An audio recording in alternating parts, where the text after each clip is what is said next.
สบายดีอยู่กับช่องน้องแพรสาวลาวตอนนี้น้องแพรกำลังเลาะตลาดทุ่งนามีนี่ร้านของเล่นตลาดใหญ่ตอนนี้เขาเจ้ามาขายของบักหลายเลย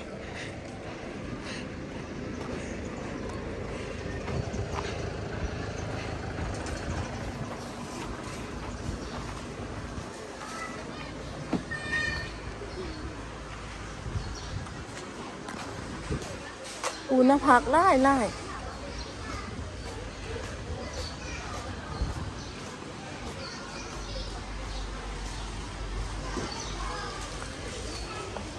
โอ้เห็ดอันเนี้ยเห็นรูดตัวรูดซะเนาะเห็ดโบดอันนี้อ๋ออันนี้ก็ดอกพูกนะอันนี้นะเห็ดผักบุ้งอีให้เหลือรออีกก็เนาะมากับน้ำมือนี้อันนี้จะเป็นข้าวไหม้ว่าขันหลายขนาดรอบนี้นะรอบน้องแพรมันรอบก้อนอย่างบนหลายรอบนี้คนมาขายของหลายเขาจะลงมาตลาดเลย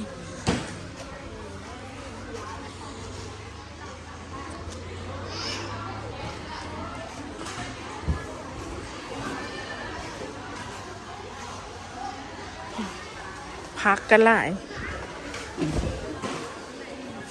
ไม่จือผักกาดอันนี้เนาะเหมือนกันซูมอันนี้โลจะผัด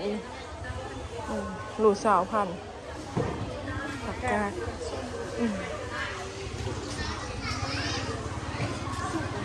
อุ่นเลยข้างอุ่นผัก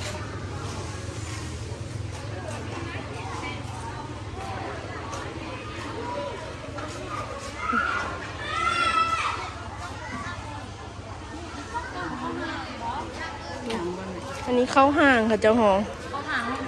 เข้าห้างอันนี้เขากั้มนะอันนี้เขากั้มอ๋อตัดแซฟกันแล้วป๊าบตู่อันนี้อันนี้หองเขาเจ้าหองโตไหมตู่ใหญ่ๆเลยนู่นเท่าไหร่นี่โล500,000 กีบหอย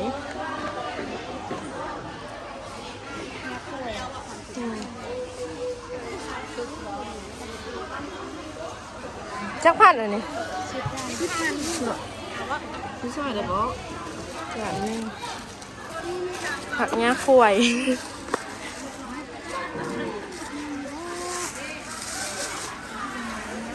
10,000 กีบไม้น้อยๆนะลูกแตงโมนะเดี๋ยวเหมื่อยเลยเจ้าอินนึ่งแตงโมเนี่ยได้อ๋อแก้วกับใช้หลังเงินทอง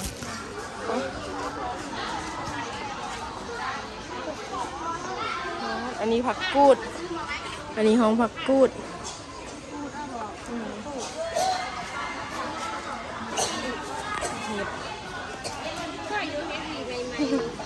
โอ้ต่อมาหลายเลยตุกต่อ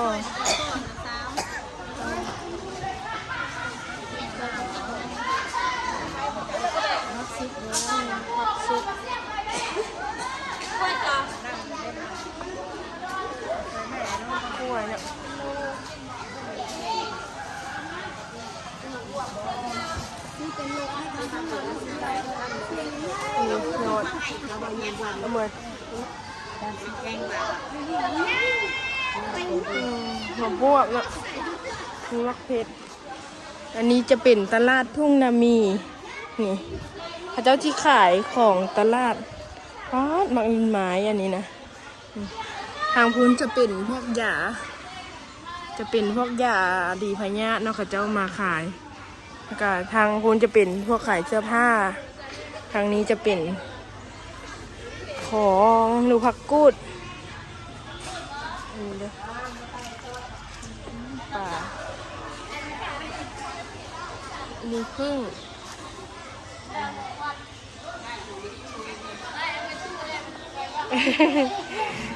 ขายผักกบก็มี โอ้ อ้หมักเหมือนทั่วเนี่ยแต่เพราะเลยนี่ มากระเจี๊ยบอ่ะ โบมากอันนี้ จำได้10,000 30,000ชามไอหนก เราเพิ่งให้ต่างเทพนะ อืม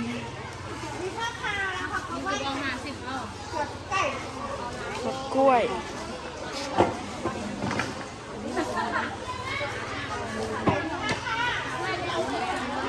อันนี้10,000 10,000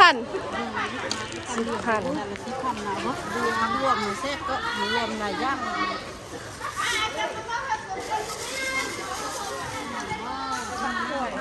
ไอ้กับก้นกบ จังหวะ นอกเจ้ากัน หมู่มา5ล่างเหือนฮะ นอกน้อยนะ บักไอ้ล่าจน ทิมเด้เนาะ จน2เลยอันเจ้าของอันเนาะอันเขาเฮ็ดอันใจให้เข้า10,000 กีบ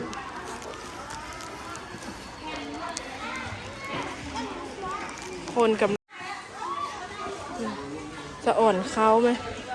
อันนี้คือเป็นข้าวห่างข้าวขัดเจ้าหากับอันปั้นมาไหมๆเนาะหลายๆเลยทางนี้ก็ขายเสื้อผ้าโดดเลยได้น้องแพรบนได้มาตลาดนี้นะโดดแล้วบนได้มา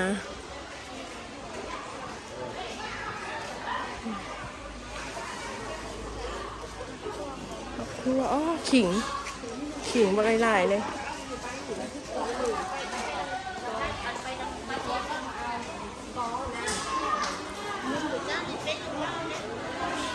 จักพันอันนั้นเนาะมาจากมัดเลยตาเจ็บเยอะ แข็งๆเลย 10,000 กีบ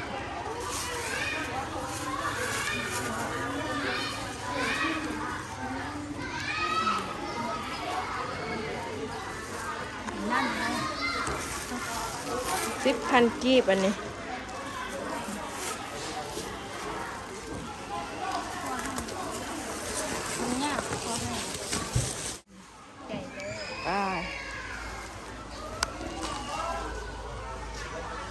มะกล้วยอันนี้มะแคน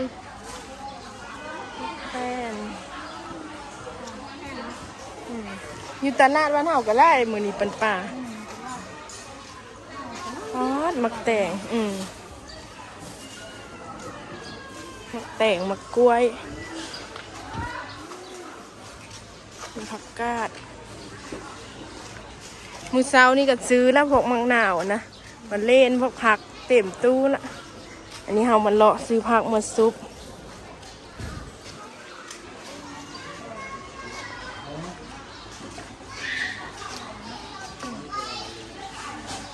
อันนี้ที่เป็นของไทยเมดอันนี้ของขายจะเป็นสินค้าอยู่ประเทศไทยมานำเข้ามาเมดเลย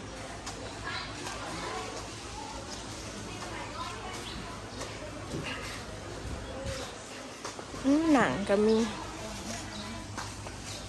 สะอ่อนเฮ็ดจังวะแกงเนาะโลจักพันอันนี้อ๋อโลละ150,000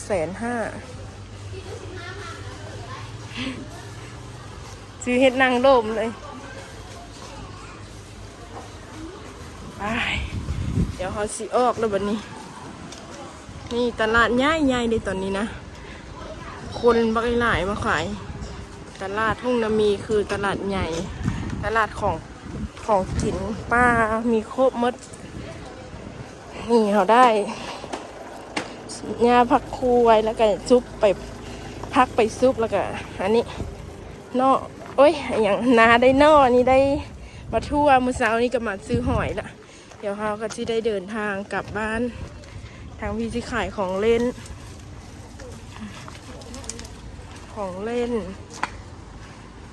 ตลาดง่ายเรียกตลาดทุ่งนามี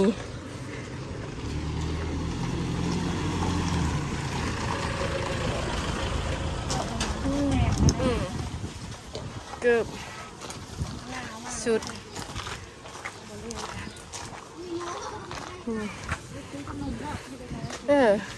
ทางพีซีเขาเจ้าขาย เสื้อผ้าแล้วก็ทางคนเขาที่ขายของกินลมเลยเด้บ้านน้องแพหัวลมออกฟ้าลมละอันนี้ก็แม่นหน้าตลาดขายขนมพวกอันนี้เดี๋ยวเราสิกลับไปบ้านนาแล้วเรากันสิเดินทางกลับบัดนี้น้องแพมาอัดคลิปเดี๋ยวเราตลาดทุ่งนามีให้เบิ่งเนาะฝากติดตามช่องแพสาวลาวเด้อพี่น้องน้องแพบ่ค่อยได้ลงคลิปช่องน้องแพมีปัญหาอยู่เนาะว้าลมแห้งขนาด